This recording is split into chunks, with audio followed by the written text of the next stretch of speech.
Sí, se está grabando. Gracias.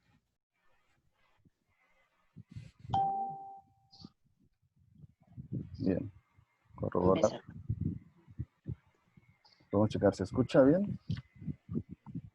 ¿Podemos hablar a alguien para corroborar que se está escuchando? Hola, hola.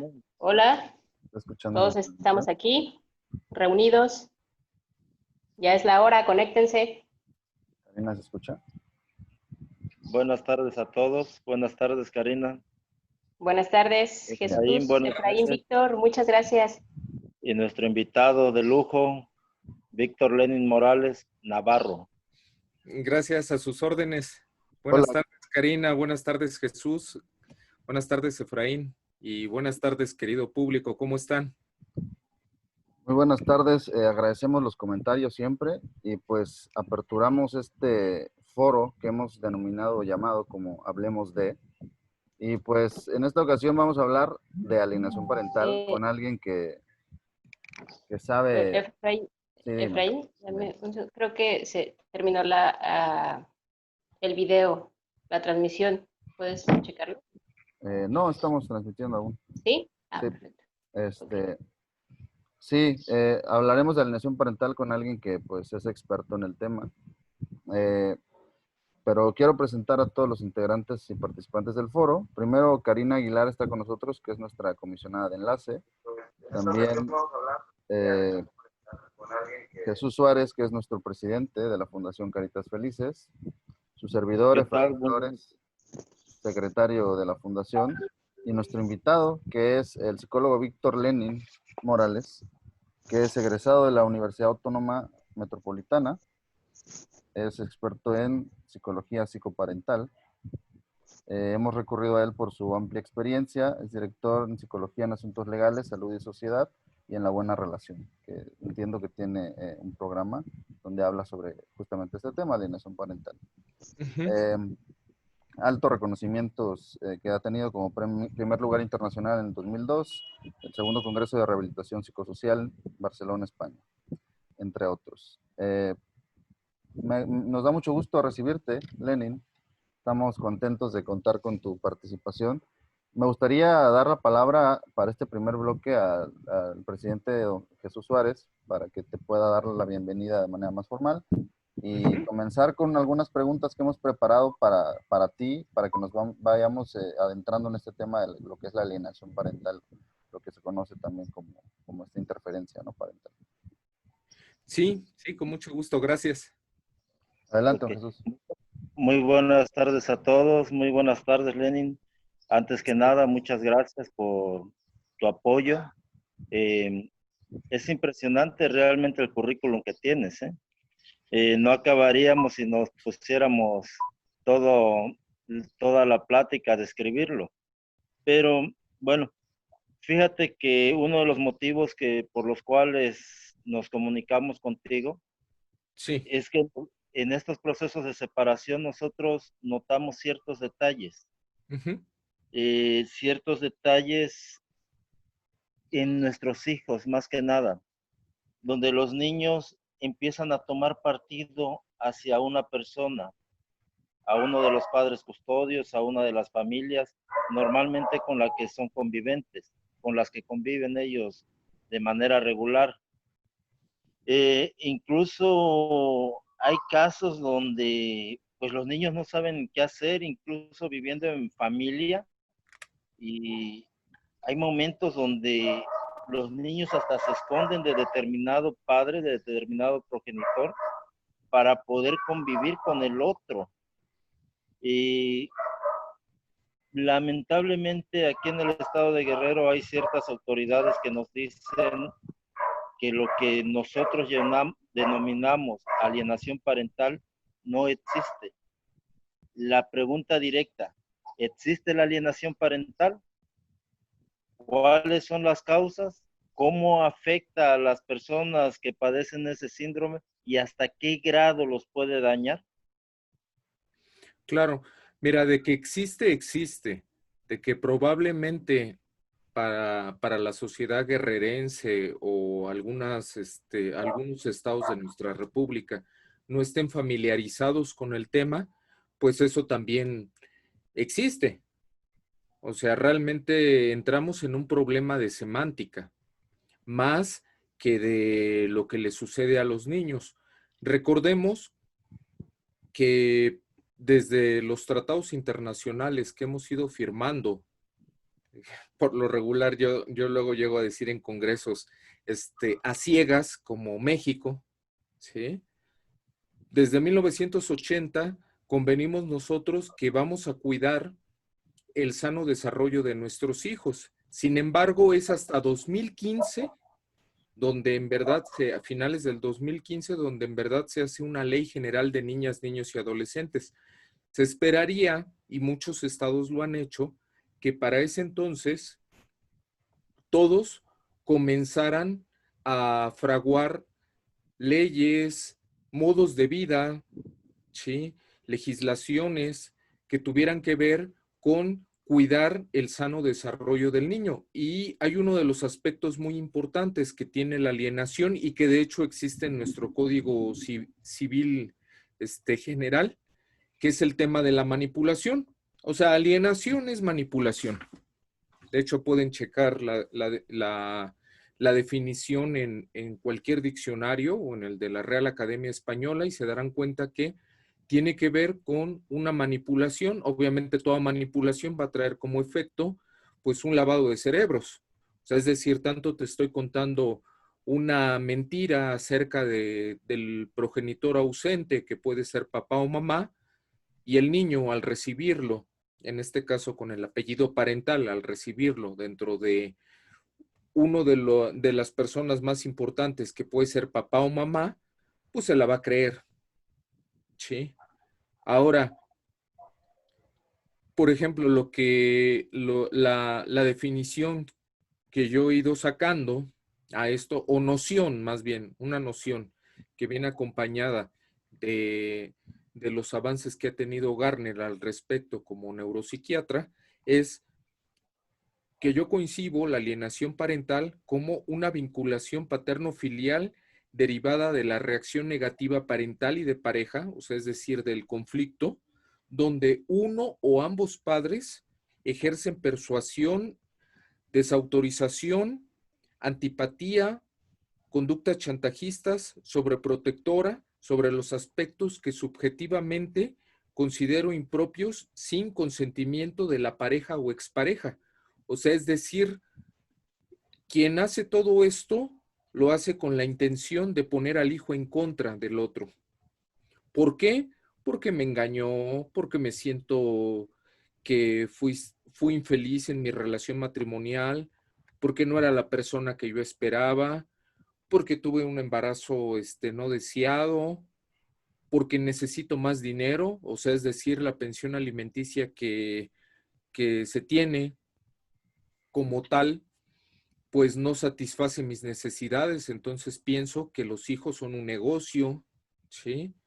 Porque ya no le cayó bien a mi familia, porque la nueva pareja que tengo ya me dijo que me acepta a mí, pero no me acepta con mis hijos. O sea, es decir, se van haciendo todo un entramado, ¿sí? De conductas que dañan al menor. O sea, uno como adulto y a lo mejor como soltero, pues indudablemente puede hacer con su vida un papalote. Sin embargo, recordemos que en el momento que tenemos una descendencia, el Estado mexicano, y también hablando del Estado de Guerrero, porque ya no vivimos en el 80, ya existen leyes, ¿sí? Pues busca que le garanticemos que vamos a saber educar a estas personas. O sea, es decir, la idea de que nuestros hijos son nuestros hijos y si quiero me los como vivos, son ideas arcaicas que probablemente a lo mejor en ciertas sociedades o ciertas familias las siguen promoviendo a su conveniencia, pero si nos vamos al Estado de Derecho que tenemos y a personas cívicas que somos, estudiadas que somos y que ya pasamos por N cantidad de revoluciones y de sufrimientos como sociedad mexicana, pues entonces nos tenemos que acatar. Y para hacerlo, indudablemente hay que prepararse. O sea, por ejemplo, Jesús, hoy algunos padres dicen todavía, dentro de sus argumentos, para quererse disculpar. Es que nadie nace sabiendo siendo padre. Vaya, si esto me lo dijeras en la Edad Media, pues probablemente te entendería. Pero vivimos en el siglo XXI. Tenemos al alcance de nuestra mano un sinfín de informaciones, un sinfín de investigaciones que han dejado grandes hombres, grandes mujeres, a favor de cómo saber cómo es la sociedad humana, qué necesidades tiene el niño. Entonces, ¿qué, qué es lo que dice cada estado con respecto al desarrollo sano de un niño? O sea, es decir, no podemos, si nos volcamos a una circunstancia de derecho, recordemos que en el derecho dice que no porque desconozcamos la ley, quiere decir que va a existir una, una prórroga o una disculpa por parte del Estado para nosotros. Entonces, en pocas palabras, si los papás no se han dado a la tarea o las mamás de entender qué necesidades tiene un menor, pues es importante que lo empiecen a hacer desde hoy y que no repitan argumentos de telenovela barata. ¿Sí? Ahora, ¿qué consecuencias? Pues indudablemente va a minimizar la autoridad de cualquiera de las dos partes. Recordemos, así a manera genética, todos los que estamos aquí reunidos somos 50% mamá y 50% mamá. Perdón, y papá. No, pero es que yo lo tuve en mi vientre. Bueno, porque es tu función física, ¿sí?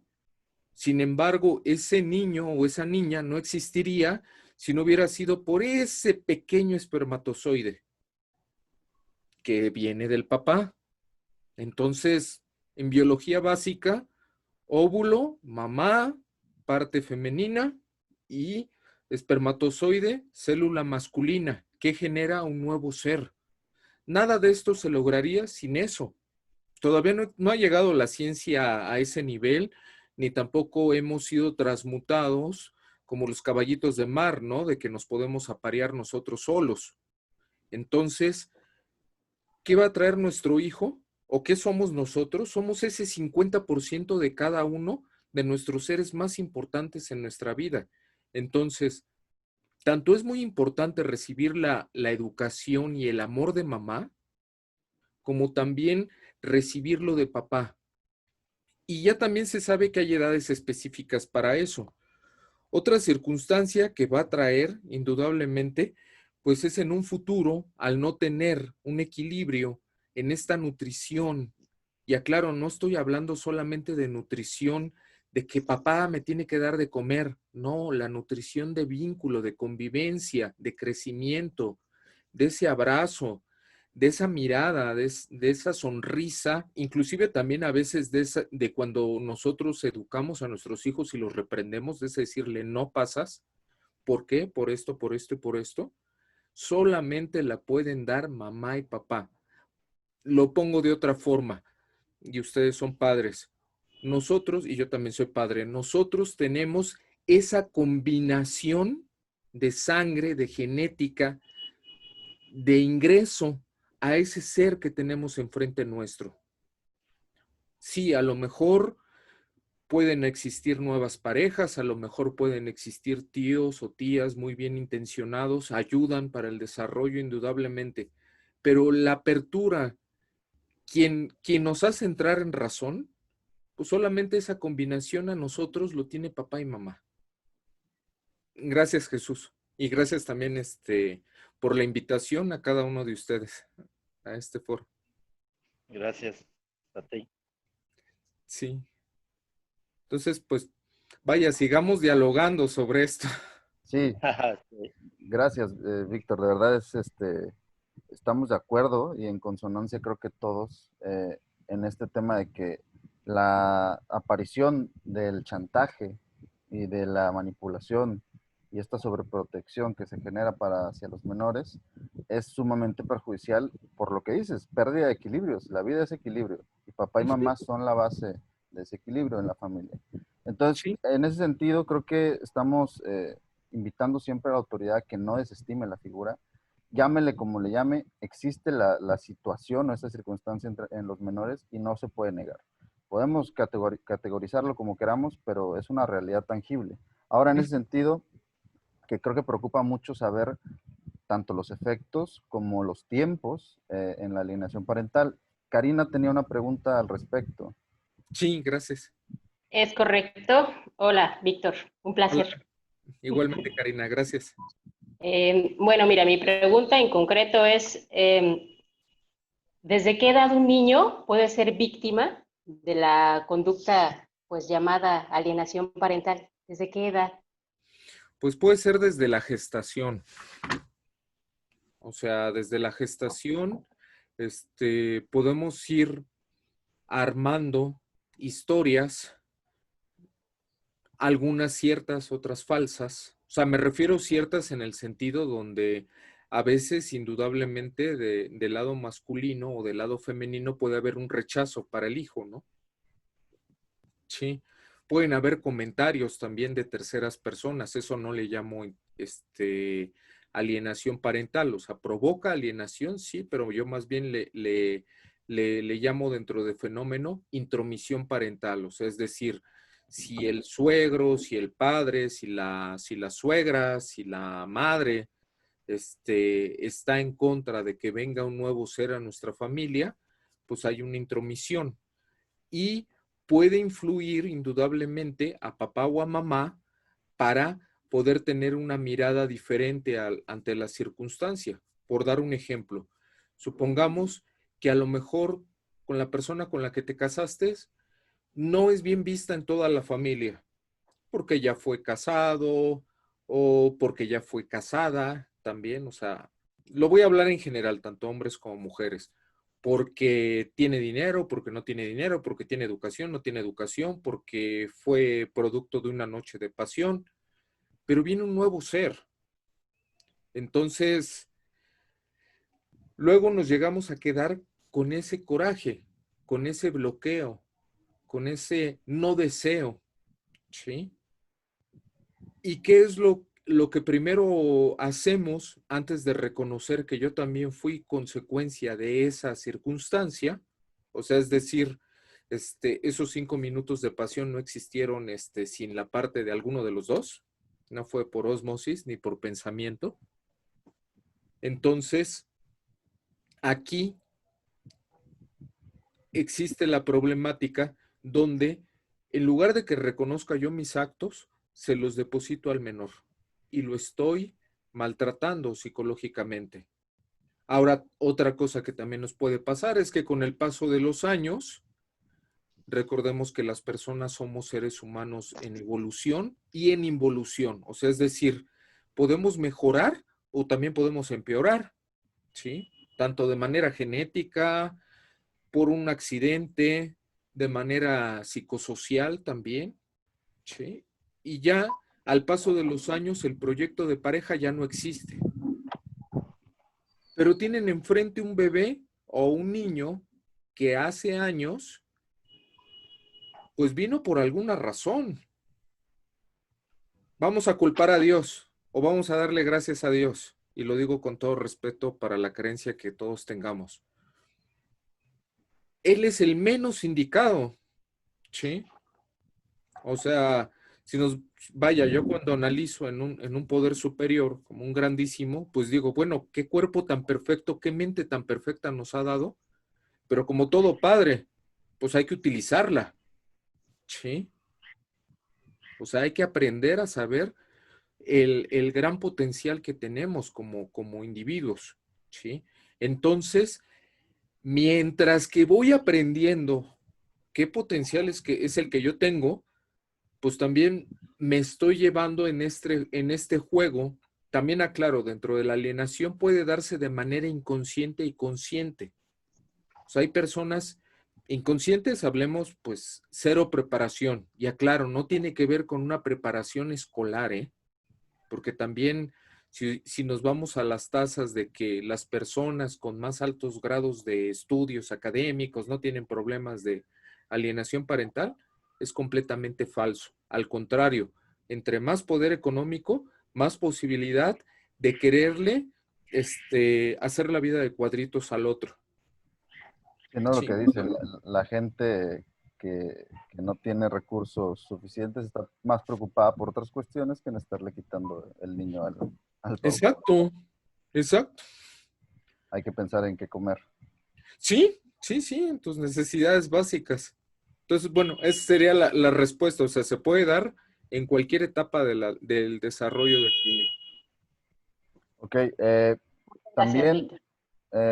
creo que si bien es cierto esto que dice sobre el potencial, creo que tiene mucho que ver con el tema de la capacidad de negociación y de acuerdo al que somos capaces de llegar con la otra parte también.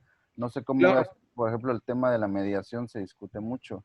Eh, Creo que en ese sentido eh, es también mucho por nuestras incapacidades, como mencionas, pero a lo que quiero llegar es, mi pregunta sería, ¿cuáles son las complicaciones o cuáles llegan a ser las complicaciones para determinar o medir el grado de rechazo en el menor? Si bien hay parámetros, no los hay, estudios, exámenes. Si los hay y se determina que existe y se decreta, por ejemplo, una convivencia familiar supervisada, ¿son suficientes estas convivencias para detener el avance de estas conductas? Sobre todo este malestar en los menores. claro, claro. Pues indudablemente cualquier acción positiva, y cuando hablo de positiva no me estoy refiriendo a solamente pensar en que yo amo a mi hijo, ¿sí? En que uno como quiera, pero los niños, pues no, no, o sea, me estoy refiriendo positivo como la palabra lo indica, que son posibilidades, o sea, es decir, uno como progenitor, y es la parte que aprendemos dentro del tratamiento que realizo con ellos, es abrirnos a diferentes escenarios, donde, por ejemplo, es que mi hijo se lo lleva el fin de semana, lleva su ropita limpia o ropita de X marca y me lo trae todo cochino. A ver, ¿y qué edad tiene tu hijo? 5 años y regresó cochino. Sí, se estuvo arrastrando en el parque. Oye, qué grandioso, o sea, qué bien que tu hijo de 5 años está tragando tierra, ¿sí? Se está ensuciando. O sea, forma parte del mismo desarrollo humano. No es que el otro intencionalmente lo está restregando en el suelo para traértelo así. O sea, también a ti te sucede igual. O sea, tu niño, o sea, también hay que entender cuál es el desarrollo que necesitamos nosotros como niños. Entonces, yo donde vería la problemática, Efraín, es cultural o antropológica. Recordemos, hasta 1952 para atrás, en nuestra nueva sociedad mexicana, porque también si nos vamos un poquito más para atrás, tanto en la parte prehispánica como en la parte española, en la parte prehispánica y en la parte española, los hijos pasaban al Cali o al tío Cali a partir de la edad de los 7, 8 años y eran educados por el padre o en su defecto por los grupos de hombres, de sabios, ¿sí? Para poder entregar un hijo a la sociedad. Y en la sociedad también hispana, también exactamente hacían lo mismo. O sea, es decir, había una etapa de formación de la madre y otra etapa de formación del padre. ¿Sí? Ahora, revolucionarios nuevos del siglo XXI, ¿sí? Queremos también ir antinatura, siendo, y vuelvo a conectar con 1952, donde toda la carga educativa se dejaba hacia la madre, bajo la supervisión del padre. Así era antes de 1952 en México. A partir de que se empieza a ver la equidad, de lo cual yo estoy de acuerdo, entre hombres y mujeres y darle lugar positivo tanto a hombres como a mujeres, vemos que algunas familias, aunque están en pleno siglo XXI, su pensamiento está encriptado en el 52. ¿Por qué? Porque así fueron educados y así fue repetido su modelo educativo, ¿sí? Entonces, la mamá siente toda esa potestad de educación frente al hijo, ¿sí? Para en algún momento brindarle el resultado al padre. Pero ¿qué pasa cuando con el padre discutes? Pues ahora no te doy nada, ¿no? Y entonces salen las mamás luchonas, ¿no? Que son madre y padre a la vez, y viceversa. O sea, también este mismo fenómeno también se está dando del lado masculino. ¿Por qué? Porque recordemos que ahora, en algún momento, pues ya no estamos, al frente del trabajo al 100% como antes. O sea, hay sectores de la sociedad masculina donde ya no trabajan tanto o trabajan en casa, entonces tienen la oportunidad de estar con sus hijos o en su defecto también ellos, bajo este nuevo modelo de equidad que se promueve desde el 52, también saben que no le están ayudando a la mamá, sino forma parte de su trabajo el ser los progenitores. Y de ahí, pues, uno de los castigos que lamentablemente buscan para esto es, me refiero a los progenitores que generan alienación, es quitarle sus funciones, sus deberes e indudablemente el amor al menor. Gracias. Gracias, Lenin. Y en realidad creo que estamos de acuerdo. Es una práctica o roles culturales que se atienden desde siempre a los que estamos incrustados y obviamente el castigo va direccionado en ese sentido. Don Jesús, quisiera cederle la palabra para que pudiera tener su intervención y la última pregunta creo que había en el listado. Bueno, mira, lamentablemente en los casos de separación, creo que hay una visión completamente errónea por parte de la sociedad, por parte de los encargados también de impartir justicia, por parte de los litigantes que pelean realmente a veces sin sentido. Porque en una separación realmente, ¿quién pierde? Todos estamos perdidos, es una familia desintegrada, es una familia que no va a aportar prácticamente ya a la sociedad y aún así les dan el tiro de gracia, pero en ese tiro de gracia los más perjudicados o los que acaban dañando, terminando de dañar, es a nuestros niños, a nuestra infancia. Y realmente hay tantos detalles que a veces no alcanzamos a entender.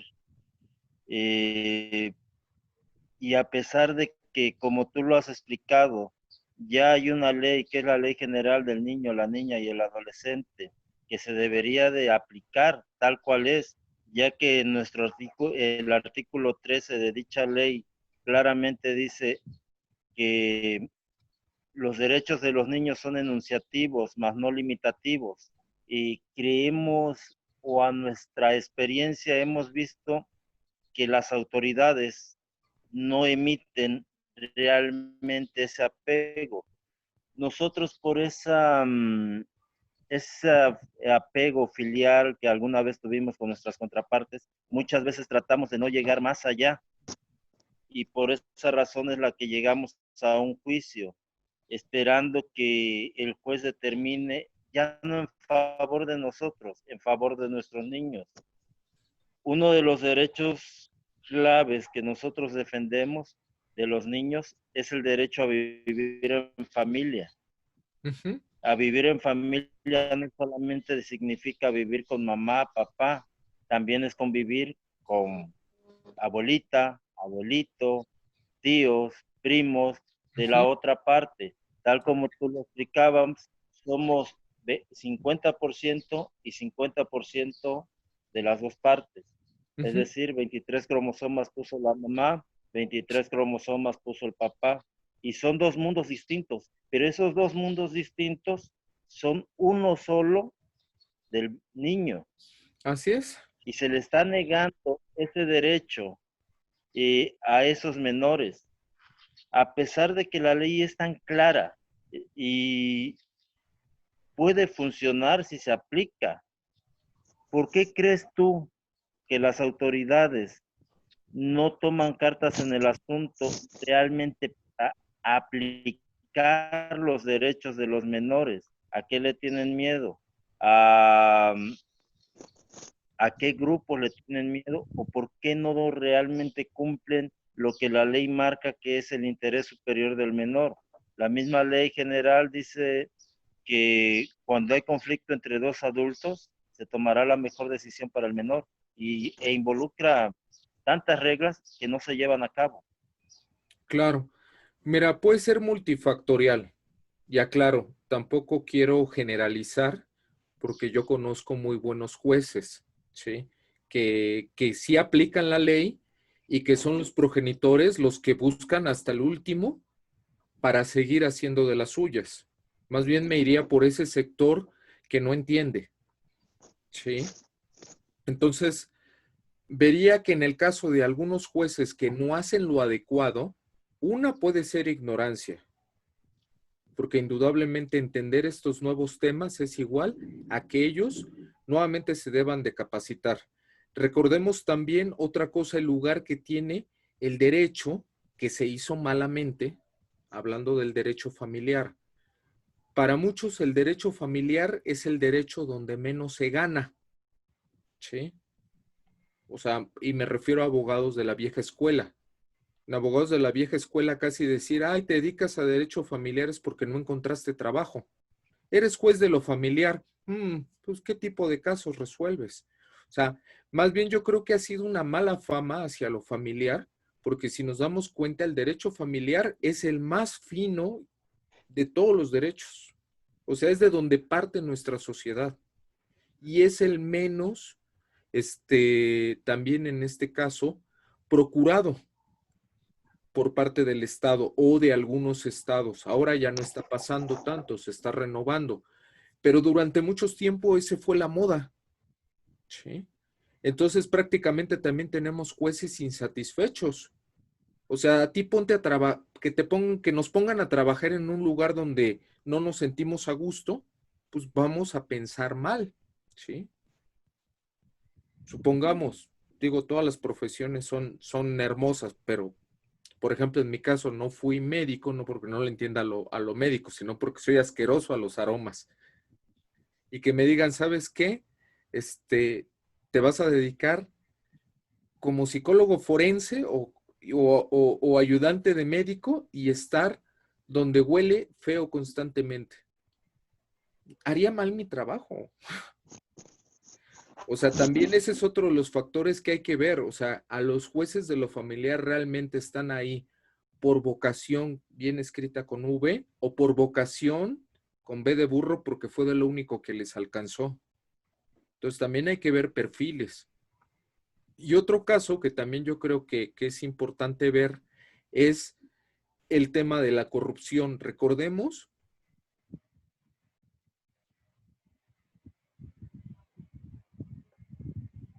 los jueces de la vieja escuela todavía buscan esos medios, ¿no? Pues es que se ha trazado esto, pues porque no le he visto ganas a usted, ¿no? Claro, Esas son las ganas.